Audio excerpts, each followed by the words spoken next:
think one thing we kind of want to throw out there, and surprise Sasachi, because I hadn't actually mentioned this beforehand. I thought a fun topic might be, I feel like I've learned various things on Twitter by kind of hearing other people's perspectives. And I was wondering if there's like anything that you had learned either like about yourself or the world in general through online interactions and getting to know a wider variety of people that you hadn't known before. Oh, well, I learned a lot. Like intersectionality was like the big one. Like how feminism isn't only about gender and sex. It is also about race. It is also about economic opportunities and wealth. It is about being abled or disabled or neurotypical or not. And it's like, it's this whole range of things. But the thing that I've learned about recently, this is something that I would like to look more into, is not intersectional feminist alone, but intersectional privilege. Like how you can be part of a minority, but by having a privilege somewhere else, you can still hold power over someone else, even though you are a minority. Right. So, like, we are seeing this a lot with, I'm sorry, but we're seeing this a lot with white women and Karens and whoever, like the Karen meme, right? So yes, they are women. They might be, or they are victims of misogyny and sexism, but at the same time, they're using the white privilege to attack other people. So it's a little bit like this balance, this intersectional privilege that is very interesting right now. What about you? I think my examples are far less prosaic. I had two that kind of stuck out for me. One was about peanut butter and jelly sandwiches. Okay, so, how did you get to that? So a Black Twitter user asked, and I just happened to notice it, and they're like, is liking peanut butter and jelly sandwiches a white person thing? And there's a whole thread about it. And people chimed in and basically said, I think it's a poor white person thing. And I was like, wait a minute. I love peanut butter and jelly sandwiches. And I was just like kind of taken aback as somebody who grew up as a poor white person who loves peanut butter and jelly sandwiches. I was like, oh, okay. Like an insight into myself that I never like would have thought of. But it's interesting because it's one of those things where, I mean, particularly as a white person in America, there's a lot that you take for granted and you don't question. You think it's just like part of your culture, and really everything has like a reason, it has an origin to it. And so it's kind of those things like that make me like kind of remind me to be skeptical about my own likes and dislikes and my own life choices. And things can be more culturally conditioned than I think that than I originally thought that they were. Another thing that has come up a lot is Japanese healthcare only looks good to people in the U.S. Yes. Yes, absolutely. Yes, 100%. As particularly like from following like a lot of people who live in Japan now who are, you know, like from Britain or from other parts of Europe, and who are like, oh yeah, this is ass compared to what we had. Yeah. It also reinforces for me like how I think that's another big part of something that I've taken from Twitter a lot, is that I have tended to come to news and issues from a decidedly U.S. perspective, and listening to like an international audience on Twitter has helped me realize, you know, how mistaken that is, and you know, to kind of like widen my perspective from that too, and not just assume that the experiences and the debates we have here are universal, because in many ways, and like, you know, healthcare and, you know, social safety nets and just like kind of, I would say like, you know, collective love thy neighbor, help each other sort of culture, in a lot of ways the U.S. is actually unique in the world, and not in a good way. Like, I don't really know a lot about how the situation is in the US. But yeah, the first time I went to a hospital here in Japan, the fact that I had to pay, was like, What? Yeah, they billed me, and I was like, cute. I pay taxes for this. Yeah, it was very weird.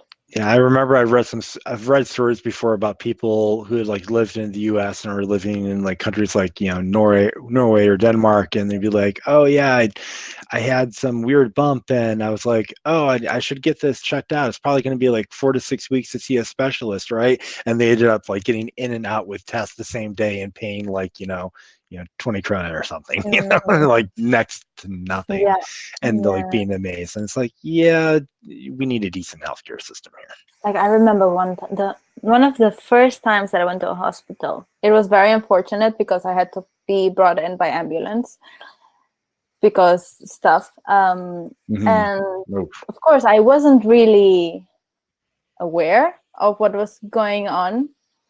But the paramedics that came to get me, they were very thoughtful in that they told me like, where is your wallet? Where is your wallet? And I thought, okay, they need my card. So I told them, they got it for me and off to the hospital. And then when it was time to pay, I realized twice, like, oh, I need cash. But it ended up being more than I had. Oh, wow. Me. So then I was wobbling around the hospital looking for an ATM machine. And they told me, oh, you have to leave the hospital and there's a convenience store around the corner. Jeez. But I was in my pajamas when that happened. And I was ill. So I was like, that convenience store is so far away. How am I going to get there? How am I going to pay for this?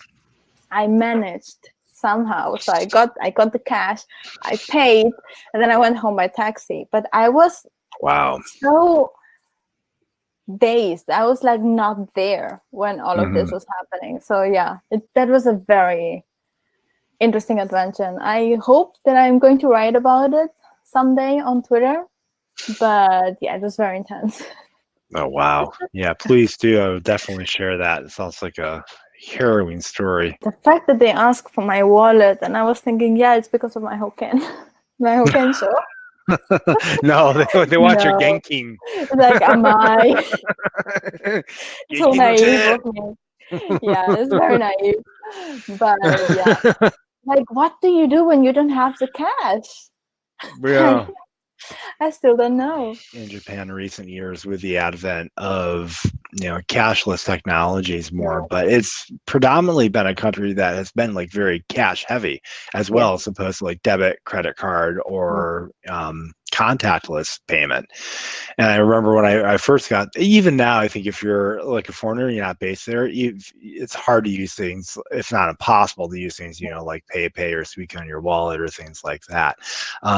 But there's at least some better options, like you can load stuff up on a Suica card, and at least more places are beginning to accept actual credit card payments, which is a step forward. But I think when I started looking into it in like 2016, the statistics back then were like only 18% of payments were cashless, by which Japan means credit, debit card, contactless, any form of not handing over actual genkin.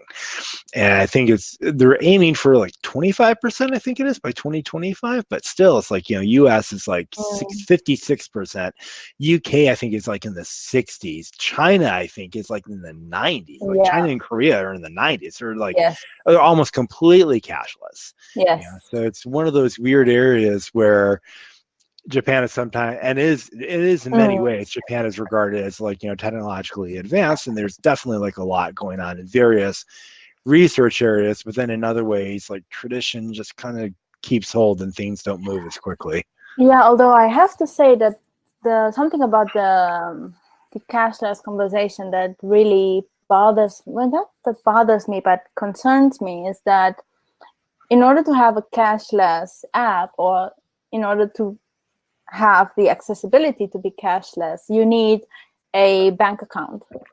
And for a bank account, you need a juminhyo. And for a juminhyo, you need to have a house. So all of the people who are homeless, they do not have access to cashless. So they rely on cash.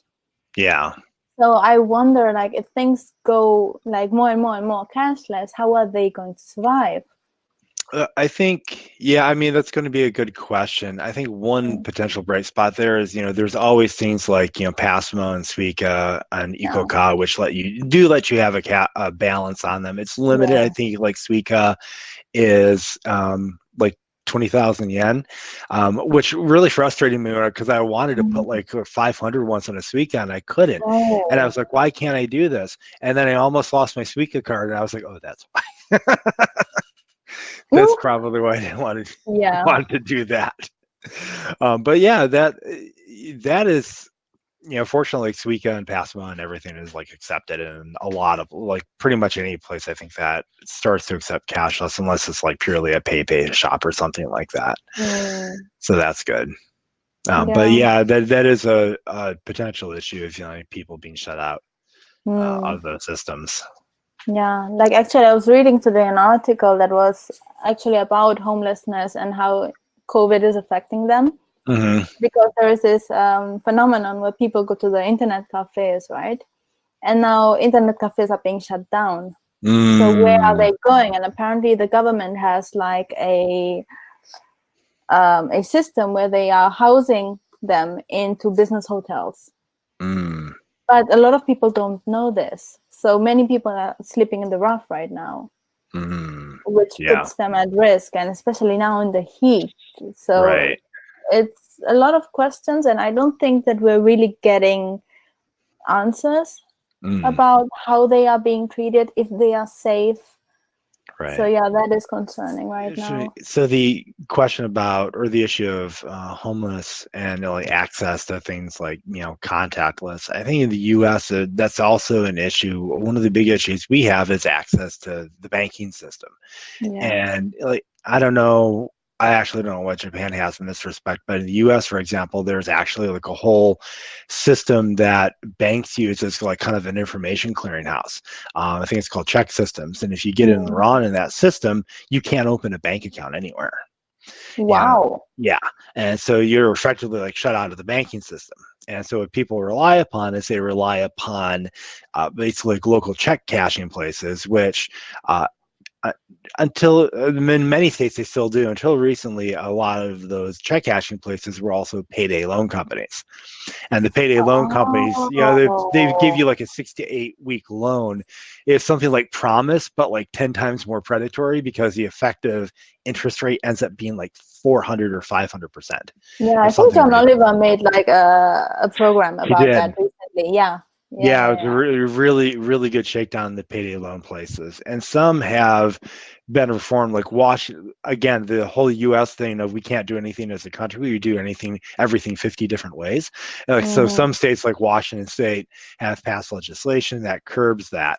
And so like there's still like some online places that you can use in Washington, but a lot of the places here are shut down. Because it was no longer obscenely profitable for them to keep operating, which I was okay with, but at the same time, it also, deprives people of like a potential place to cash their paycheck if they're bankless and they don't have access to the banking system. Like, what do you do if you're one of those people who are like, who don't qualify for reasons that are not your fault? Yeah. And actually, even if it is your fault, like, it doesn't mean that you shouldn't have access. Yeah, exactly. Yeah, and it's easy to get caught in that. I actually got caught in it in my early 20s, and I couldn't open a bank account for like a couple of years because I had a couple things overdraft charges in a U.S. bank. They were like, $26 to $35 a pop. So a bunch of them accumulate, and suddenly your account can be like, minus 500, minus 800, minus $1,000, in the red. And then if the bank shuts you down, you get reported, and until you like resolve that issue, you don't have access to a bank. So you basically have to find someplace to cash your check. You always have to carry around cash, which is, far more dangerous than, using a non-cash or electronic means of payment and storage. So it basically makes your existence feel tenuous. Yeah.